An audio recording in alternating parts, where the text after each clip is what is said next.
ఏదైతే RTC mall and multiplex seize చేస్తున్నాను గత 8 నెలల నుంచి చెప్తూనే ఉన్నాడు. ఈ ఫ్రాడ్ అండ్ చీటర్ ఈ ఎండి సజ్జనారెడ్డి ఆయన ఒక క్రిమినల్ పోలీస్ ఆఫీసర్. యాక్చువల్లీ ఆయన కండక్టర్ కాదు, డ్రైవర్ కాదు, మెకానిక్ కాదు, ఒక ఐపీఎస్. దీంట్లకు యాక్చువల్లీ ఆయనకి ఈ పోస్ట్ సూటబుల్ కాదు. యాక్చువల్లీ ఏంటంటే ఆయన మేము ఆల్రెడీ ఇప్పటికే బకాయిలు ఉన్నాయని చెప్పి ఏదో నోటీసులు ఇచ్చి హంగామా చేస్తూ ఉన్నాడు. దాని మీద రిట్ పిటిషన్ హైకోర్టులో వేసాం. హైకోర్టు ప్రకారం ఏదైతే ఉందో మేము ఇప్పటికి చెల్లించాల్సిన బకాయిలు సంవత్సరానికి 30 లక్షల పైచీలకు. అది 2013లో అగ్రిమెంట్ అయింది. ఇది రిట్ అప్పీల్ పెండింగ్ ఉందండి. రిట్ అప్పీల్ పెండింగ్ ఉన్నప్పుడు, మ్యాటర్ సబ్జుడివ్ ఉన్నప్పుడు ఆయన యాక్చువల్లీ రాకూడదు. మొన్న ఎలక్షన్ కోడ్ ఉండే. ఆయన కోపం ఏంటంటే మొన్న భారత రాష్ట్రసమితి తరఫున మొన్న ఆయనకి ఎలక్షన్లో భాగంగా మాల్ పైకి వస్తే ఆయన మీద సెంట్రల్ ఎలక్షన్ కమిషన్కు కంప్లైంట్ ఇచ్చినాం. జిఎస్టీ మేము కట్టిన జిఎస్టీ కట్టలేదని చెప్పేసి ఆర్టికల్ 265 ప్రకారం ఈ don't have any authority to collect A GST 1,88,00,000 GST మేము పే చేసినాం. ఇప్పటి వరకు ఆర్టీసీలో ఒక 300 కోట్ల జిఎస్టీ ఏదైతే సెంట్రల్ గవర్నమెంట్ కట్టాలో కట్టలేదు.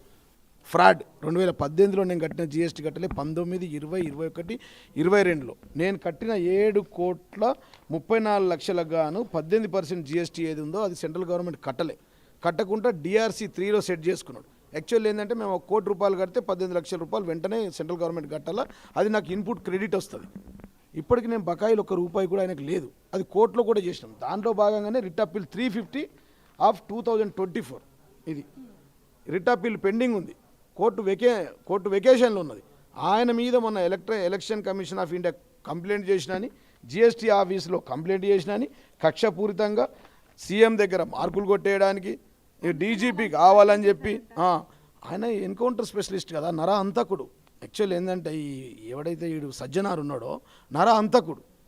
ఆయన వికీపీడియాలు ఉందమ్మా, మీకు ఫోన్లో చూపిస్తా.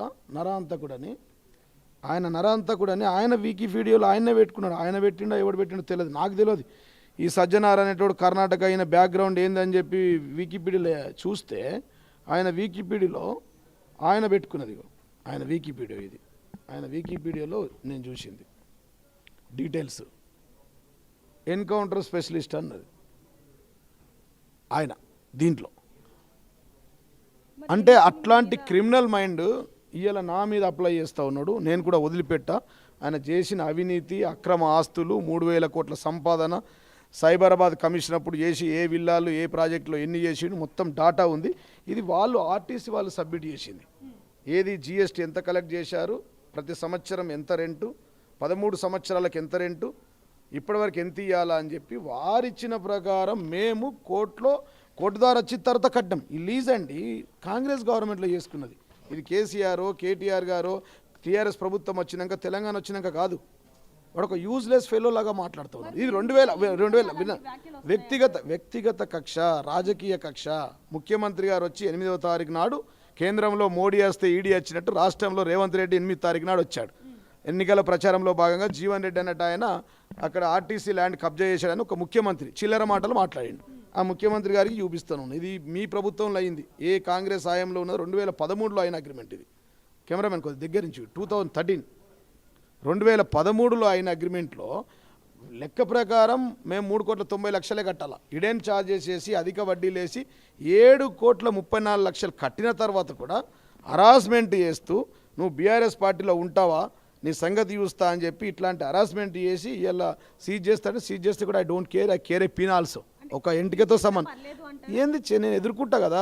ఇట్లాంటి పిచ్చి నా కొడుకుల గురించి భయపడితే తెలంగాణ రాష్ట్రం వస్తున్నాయినా ముఖ్యమంత్రి గారు అప్పుడే వదిలిపెడుతున్నారు. 2001లోనే ఎగ్జాంపుల్ చెప్తా ఉన్నా. ఇలా మేము ఎట్లాంటి అవినీతి చేయలేదు, అక్రమంగా బిల్డింగ్లు కట్టలేదు, ప్రజల సౌకర్యార్థమే అక్కడ కట్టినాం. ఆ రోజు కట్టినాం. ఆయన రేపు వస్తుంది కదా ఆర్డర్. కోర్టు చట్టం మీద నాకు నమ్మకం ఉంది కదా. అప్పీల్ పెండింగ్ ఉంది కదా, రిట్ పిటిషన్ పెండింగ్ ఉంది, 23 నాడు కేసు ఉంది. రేపు కూడా మళ్ళీ హౌస్ మోషన్ మూవ్ చేస్తూ ఉన్నాం మేము. ఖచ్చితంగా మాకు ఆర్డర్ వస్తుంది, కోర్టు మీద నమ్మకం ఉంది. వాడి చేతులతోనే తెరిపిస్తా మాల్ని. మళ్ళీ అదే సజ్జనార్ చేతులతోనే ఆడు ఏదైతే సీజ్ చేసిన అంటుండో క్రిమినల్ మైండ్తోని. ఇవన్నీ డాటా కదమ్మా. ఇది 2013 మేము వాళ్ళు ఇచ్చిన డాటా. ఇది ఈ డాటా ప్రకారం ఆయన వేసిన జిఎస్టీ అయ్యింది దానికి కంప్లైంట్ ఇచ్చిన ఆయన మీద డైరెక్ట్ డీజీ జనరల్. ఇదేమో రిట్ అప్పీల్. ఈ రిట్ అప్పీల్ పెండింగ్ ఉంది. ఈ కంప్లైంట్ దీంతో పాటు ఇది 1,88,00,000 కట్టలే. యాక్చువల్ ఏంటంటే ఒక కోటి రూపాయలు నేను గవర్నమెంట్కి కడితే 18 లక్షలు జిఎస్టీ కలెక్ట్ చేశాడు. కలెక్ట్ చేసిన జిఎస్టీని కట్టకుండా నా మీద జిఎస్టీకి ఇంట్రెస్ట్ చేసి కట్టలేడు. ఫ్రాడ్ అది. Article 265 of the GST act ప్రకారం ఆయన జైలుకోతాడు ఈ కేసులో. ఇదే కాదు, చిన్న చిన్న షాపుల నుంచి కలెక్ట్ చేసిన జిఎస్టీ కూడా కట్టలేదు. ఆ డిస్ప్యూట్ కోర్టులో పెండింగ్ ఉంది. అది విషయం. ఆ విషయాన్ని పక్కన పెట్టి రాజకీయ కక్షతో సీఎం రేవంత్ రెడ్డి దగ్గర మార్కులు కొట్టేయాలని, నేను అర్జెంటుగా డీజీపీ అయిపోవాలని పగటి కలలుగా అంటుండు. ఆయన అంతు చూస్తాం, ఆయన మొత్తం బయట పెడతాం. ఇది కట్టిన డీటెయిల్స్ అమ్మ ఒక్కసారి తీసుకోండి. 3,52,00,000 కట్టింది. దాంట్లో టీడీఎస్ భాగం అంతుంది, జిఎస్టీ భాగం డీటెయిల్గా 7,34,00,000 ఉంది. ఇది పూర్తిగా అన్డెమోక్రాటిక్, చట్ట విరుద్ధం. కోర్టు కూడా దీని మీద యాక్షన్ తీసుకుంటుంది. 100 కోట్లకు డిఫామేషన్ వేసిన ఆడి మీద. ఎవరైతే ఈ సజ్జనార్ ఉన్నాడో ఒక ఫ్రాడ్.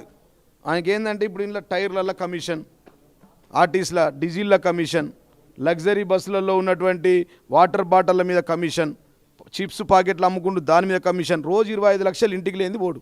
ఇలా బస్సులు కొన్న బస్సులు ఇంతకుముందు జీడిమెట్లలో బాడీ బిల్డింగ్ తయారవుతుండే. ఇలా వాళ్ళ బామ్మర్ది కర్ణాటకలో వేస్తూ ఉన్నాడు. వాళ్ళ బామ్మర్ది వినాలమ్మ. ఆయన దగ్గర ఒక పిఎన్ పెట్టుకున్నాడు, టీఎస్ టెక్ అనేదో, టీఎస్ఆర్టీసీ టెక్ అని. ఒక అమ్మాయి, ఆమె దీప అనేది ఉంది, కన్సల్టెన్సీ వాళ్ళకి 7 లక్షల రూపాయలు ఇస్తుండు. ఇల్లీగల్గా 30 మంది ఎంప్లాయీస్ని పెట్టుకున్నాడు. ఒక్కొక్కరికి 4 నుంచి 5 లక్షల జీతాలు ఇస్తుండు. ప్రావిడెంట్ ఫండ్, పిఎఫ్ ఏదైతుందో రక్తం చెమట ఎవరిది? కార్మికుల సంక్షేమం. ఇది 48,000 మంది డ్రైవర్ కండక్టర్ల యొక్క 1,300 కోట్ల రూపాయలు వాడుకున్నాడు. అది కూడా రిట్ పిటిషన్ పెండింగ్ ఉంది కోర్టులో. దాని మీద కూడా మేము కోర్టుకు పోతున్నాం కార్మికుల పక్షాన. దాంట్లో కూడా జైలు కోతాడు ఆయన. టైర్లు వేపితే కమిషన్, డీజిల్ పోసుకుంటే కమిషన్. 1 లీటర్ వెనుక 5 రూపాయలు అండి ఆయన కమిషన్, 1 లీటర్ వెనుక. ఇలా ముఖ్యమంత్రి మెప్పు పొందడానికి జీవన్ రెడ్డిని మాల్ సీజ్ చేస్తా, జీవన్ రెడ్డిని హరాస్మెంట్. అరే పిచ్చోడా, నీలాంటి వాళ్ళు చాలామందిని చూసినాం, ఎంతోమంది ఐఏఎస్ని ఐపీఎస్ని చూసినాం. I care pin. ఒక ఎంటుక వీక్ నీ మీద పడేస్తారా? ఏం చేస్తావో చేసుకో అని చెప్తున్నా. సజ్జనార్, మిస్టర్ సజ్జనార్, నాతో పెట్టుకోకు నువ్వు. ఈ అప్పీల్ ఉన్నది చట్టం ప్రకారం 350, అప్పీల్ 2024. దాని ప్రకారం కోర్టు తీర్పు ఏది ఇస్తే మేము దానికి శిరసా వహిస్తాం. కోర్టు జిఎస్టీని ఆడు చీటింగ్ చేస్తాడు, ఫ్రాడ్ చేస్తాడు, కట్టమంటే కడతాం. ఇక్కడ జిఎస్టీ కంప్లైంట్ కూడా ఒకటి ఇచ్చామమ్మ, అది కూడా మీకు చూపించాలా. DG GST, DIG intelligence GST వారికి కంప్లైంట్ కూడా ఇచ్చాం. ఇది ఆర్టికల్ 265 అమ్మ. వాడికి జిఎస్టీ కలెక్ట్ చేసే అధికారం కూడా లేదు. ఏదైతే కలెక్ట్ చేస్తాడో వెంటనే కట్టాలా. అసలు జిఎస్టీ కడతలేదు సెంట్రల్ గవర్నమెంట్కి. సెంట్రల్ హోమ్ అఫేర్స్ కూడా పెట్టినాం. అమిత్ షా గారి ఆఫీసు, సెంట్రల్ మినిస్టర్ కదా, సెంట్రల్ హోమ్ అఫేర్స్లు కూడా పెట్టినాం. 5 కోట్ల కంటే ఎక్కువ టర్న్ ఓవర్ ఉన్న కంపెనీలు ఏమన్నా ఉంటే 5 crores కంటే ఎక్కువ టర్న్ ఓవర్ ఉన్న కంపెనీలు ఈ ఇన్వాయిస్లు జనరేట్ చేయాలి. అంటే ఏంటనే నా దగ్గర ₹1,00,00,000 వసూలు చేస్తే 18 లక్షలు జీవన్ రెడ్డి దగ్గర జిఎస్టీ తీసుకున్నాను, నాకు ఇన్వాయిస్ ఇవ్వాలా, నేను ఇన్పుట్ క్రెడిట్ చేసుకుంటా, ఆయన గవర్నమెంట్ కట్టలే. ఇది విన అన్నీ ఉన్నాయమ్మా, ఇంకా చాలా ఉన్నాయి. మన చరిత్ర చెప్పాలంటే ఇప్పుడు గంట ఇంటర్వ్యూ చేసినా సరిపోదు. కాబట్టి ఇది పూర్తిగా చట్టవిరుద్ధం, అన్యాయం, అన్డెమోక్రటిక్. ఇది మాకు ఇన్పుట్ క్రెడిట్ ఇది జిఎస్టీ కంప్లైంట్ చేసినాం. వాని బాధ ఏంటంటే నేను ఒక ఐపీఎస్ని, నేను 100 మందిని ఎన్కౌంటర్ చేశాను, నా మీదనే జీవన్ రెడ్డి కంప్లైంట్ ఇస్తాడా? అదేవిధంగా ఆర్టీఐలో ఒక 56 క్వశ్చన్లు అడిగారు. ఎవరు? మేము అడగలే. ఆర్టీసీ కార్మికులు నా దగ్గరికి తీసుకొచ్చారు. నువ్వు బీఆర్ఎస్ పార్టీ నాయకుడు కదా, మేము ఇన్ని క్వశ్చన్లు అడుగుతున్నాం, గత 2 నెలల నుంచి అడుగుతున్నాం, ఒక్క ఆర్టీఐలో ఇచ్చిన అప్లికేషన్ కూడా రిప్లై ఇస్తలేడు అని చెప్తాడు. ఇది GST complaint. DG GST intelligence. తర్వాత వాడు మా దగ్గర కలెక్ట్ చేసిన జిఎస్టీ ఏదైతే ఉందో ఇందులో రిఫ్లెక్ట్ అవుతుందమ్మా. ఒకవేళ ఆయన సెంట్రల్ గవర్నమెంట్ కడితే ఇది రిఫ్లెక్ట్ అవుతుంది. ఎక్కడ కూడా రిఫ్లెక్ట్ కాలే. అంటే నన్ను రాజకీయంగా దెబ్బతీయడానికి, నిజామాబాద్ ఎంపీ ఎలక్షన్లలో నన్ను డిఫేమ్ చేయడానికి, అదేవిధంగా మా పార్టీ ఓడిపోవడానికి, వ్యక్తిగత కక్షతో ముఖ్యమంత్రి గారి దగ్గర మార్కులు కొట్టేయడానికి, కాంగ్రెస్ వాళ్ళతో చెంచగిరి చేయడానికి, ఇలా ఈ ఆర్టీసీ టీఎస్ఆర్టీసీలో చెంచగిరి చేస్తున్నాడు. బిడ్డ, మొత్తం నీ కథ, నీ అవినీతి, నీ అక్రమ సంపాదన. వీళ్ళ భార్యకు సైబర్ ఇది మన మెడికవర్ హాస్పిటల్ పూణేలో, మెడికవర్ హాస్పిటల్ 50% షేర్ ఉంది. ఈయన చేసే ఉద్యోగానికి, ఈయనకు వచ్చే పైసలకు మొత్తం ఈయన అక్రమాస్తులు 3,000 కోట్లు ఉన్నాయమ్మ. అవన్నీ తీస్తున్నాం. ఆ కక్ష సాధింపుతోనే నా యొక్క మాల్ మీద అంటున్నాను, I don't care, I care A pin. ఒక ఎంట్రికతో సమానం. నువ్వేం బిక్కుటో పీక్కోరా సజ్జనార్.